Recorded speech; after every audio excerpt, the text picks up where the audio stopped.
are on a 5-week journey to discover more about the life of Daniel.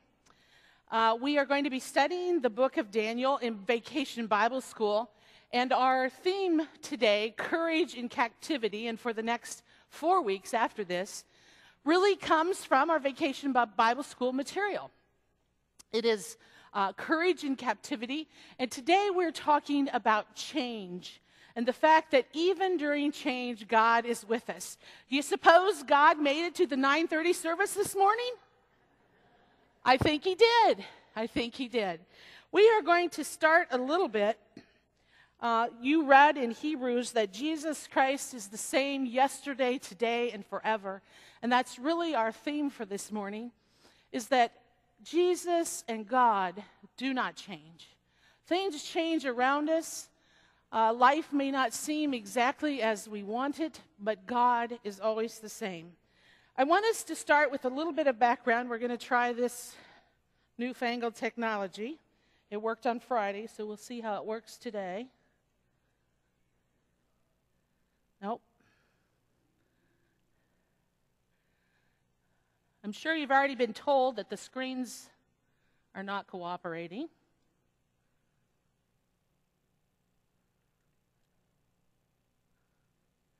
Neither is that.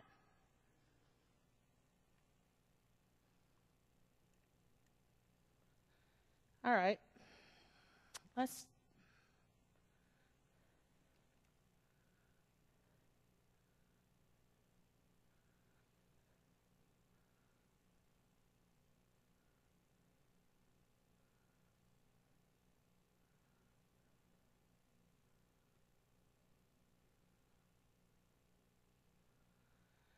All right, we'll try it one more time. Then we have to do without pictures. It's kind of like when your TV doesn't work and the internet goes off, huh? Geographically, we are going to be talking about the country of Babylon.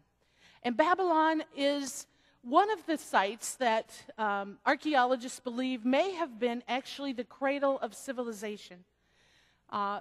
Ruins there go back to at least as far back as 2300 BC. They believe that civilization started even before that, around 10,000 BC. And right along the Tigris and Euphrates River, we see the where those two rivers come together. They believe that's exactly where civilization may have started. This is the area that is present-day Iraq, and it's an area that has long been fought over. But the period of time that we're going to look at is the period of Nebuchadnezzar and the story of Daniel. This is a period of time from about 605 BC to about 560, somewhere along there BC. Nebuchadnezzar reigned for 44 years, and this was the golden highlight of Babylon. It was a period of time of culture, and ancient Babylon was built along the Euphrates, along the east and west banks of the river.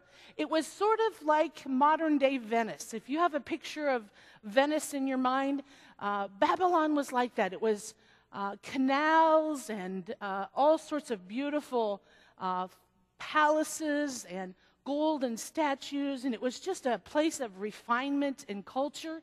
It was a place that really, one of the 7 wonders of the world was there, the ancient 7 wonders of the world, and that was the hanging gardens of Babylon. It was really what we would say is the first green roof. This particular palace or building was built, reported to be built by King Nebuchadnezzar for his wife, who was homesick for her area of mountains and green grass and trees where she used to live, and she had come to this desert to be part of this union. And so he built her this garden, which was actually a series of terraces, and the water was fed through from the Euphrates River, and it was a wonder. Several ancient historians have actually written about the gardens, so we know that they did exist. Not only did they have those, but King Nebuchadnezzar himself was a ruler who believed in building extensively. His palace remains have been found and excavated. The gate to the city, this is a replica of it, but the committee that's building Vacation Bible School right now have been busy painting the walls blue because the Babylonians built their walls blue. This is the Ishtar Gate, the main gate to the city. It was over 40 feet wide. It was a beautiful, beautiful building. One of the things that Nebuchadnezzar did was that he basically enslaved and took over the entire Middle East, from north to Assyria to all the way down to Egypt. He had conquered and was the largest kingdom and empire at that time. He laid siege to Jerusalem 3 times in its history. One was in 605 when he captured Daniel and Daniel's friends. One was around 597, somewhere along then, when he captured Ezekiel the prophet. You remember Ezekiel? And then finally in 587, 86, 87, he actually went in and he was tired of putting up with their rebellions, and so he just completely destroyed the city. He leveled the temple. He leveled there was nothing, no stone left on another. He completely destroyed it. But the one we're talking about today is 605, when he took Daniel and his friends into captivity. It's estimated he took as many as 8,000 to 10,000 into captivity. The worship committee made me some wonderful. We have just a creative worship committee, don't we? We really do. They gave me these chains. I'm supposed to wear them. Let me get them on here. It's a visual.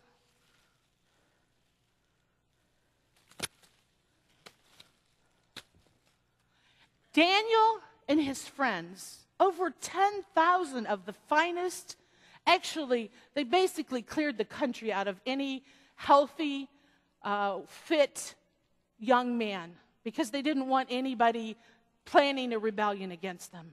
So anyone that was of the nobility, that had a chance to be in line for succession, anyone from any of the families that were important, and any young, healthy young man was taken into captivity that first time in 605. They were chained. Not just chained, but they were shackled. Their hands and their feet, their nose, and they were led away into captivity. I want you to just think what all Daniel gave up. What all did Daniel lose? He lost his family. He lost his friends. He lost the home that he lived in. He lost the way of life that he was accustomed to. Imagine if someone came in and took you right now and took you to a foreign country. You could no longer eat the foods that you liked. You could no longer speak the language. You couldn't speak English. You had to learn a new language. How would you fare? Would you feel abandoned? Would you feel somehow, and did I neglect to say that Daniel could no longer even worship? Because the Israelites believed that you had to worship at the temple, only the temple. God, Yahweh, resided at the temple, and if you wanted to be with God and in God's presence, you came to the temple from all over the country. You couldn't worship out there. You had to come. There were no synagogues at that point in time. Only the worship at the temple. And so when Daniel got over to Babylon and to his friends, one of the first things they wondered is, where are we going to worship? How are we going to worship? One of the most beautiful psalms is Psalm 120 or 137, which says, "By the rivers of Babylon we sat and we wept and we cried. And our tormentors, our captors said to us, 'Sing us one of the songs of Zion.'" You know, the Jews were famous for their songs of ascent as they went up to the temple. As they went to worship, they sang all the way up to the temple. And the Babylonians knew that, and they said, "Sing us one of your songs. Sing us one of your songs of joy." And they said, "How can we sing our song to our God in a foreign land?" You see, it wasn't just about losing family, home, friends, food, the language. They really felt abandoned by God. That this was such a tremendous change, such a tremendous difference in their lives, transition, that God had abandoned them. But was that true? Had God abandoned them? No, we're going to find out in our weeks ahead that God had a plan and purpose. And that's true in our lives today. Everything that happens in your life, God has an overreaching plan and purpose. We don't see it. We don't understand it. Sometimes we think we could do better, don't we? And yet ultimately, God is sovereign. The entire book of Daniel is about the sovereignty of God, that God wants to unchain us. God wants to free us. God wants to free us from anxiety. He wants to free us from loneliness. He wants to free us from fear. He wants to free us from pain. He wants to free us. He wants us to give our lives to Him. And He wants to break the chains that are holding us. What are you chained by? What are you chained by? You know, we have small changes in our lives. And we get so upset by small changes sometimes, don't we? Oh, they've taken my favorite television show off the air. Have you ever said that? Come on, be honest. Oh, they've changed I'm going to get this wrong, the Big 10 and the Big 12, you know? Oh, goodness. How could they change which were we? Were we? We were the Big 12, and now we've moved to the Big 10? Oh, my goodness, what will happen? Or they've changed our coach, our favorite coach. You know, we get so upset. And the worst thing is they've changed the time at the church. Did you know that? Oh, you guys did because you're here. We get so worried about change, and somehow life out there is so chaotic, and we want our church to be our last safe haven, don't we? If we're honest, we do. We want to come here and we want to feel, oh, yes, this is the way it is and has been and always will be. But you know what? One of the things I want us to recognize today is that it is not our church, but it is our God that doesn't change. Do you hear that? It's not our church that's the same yesterday, today, and forever. It doesn't say that. It is Jesus Christ that's the same yesterday, today, and forever. We don't still worship at the temple. We don't still bring our lambs to sacrifice. We don't still play on the harp. Do you know how to play a harp? No. We don't worship, even like we did 40 or 50 years ago. Change is part of life and part of growth and part of health. But what does not change is our God, who is always with us. Whenever life seems chaotic, God is there. In the story of Daniel, how do we know that God was there? When Daniel asked and requested to have the food, the vegetables, and the water, God blessed that. God made he and the other three boys the most healthy, the most handsome. And after their 3 years of learning, when they came before the king, it says that they knew 10 times as much as his own magicians and sorcerers and advisors. God blessed them because he had a plan and a purpose.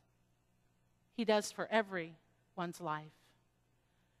What do you need today to put your faith in God's hand? What do you need to give him control? What do you need to let go of, to be unchained from, to trust God? One more story for you. When I was home last week for Mike's mother's funeral, We got to see family and cousins we hadn't seen for a while. And my cousin that's 10 years older than me, that's like a sister to me, we grew up together, we went out to lunch. And she said to me in the course of our conversation, she said to me, you know, I just think you're so brave. She says, I just could never do the things that you've done. I've been stuck here in this town all my life, and I could just never move out of this town and never travel and do and go the places you have. And you know, I didn't say anything, but I thought to myself, you know what? The only reason I've been able to do that is because God called me to do that. God called me to leave home and to go to those churches and to go to those states and those places. And there's not a week or a month that doesn't go by that I don't think how wonderful it would be to be back in my hometown, surrounded by my family, surrounded by my brothers and sisters, going places with the cousins and having the great family picnics and all of the things that we did together as a family.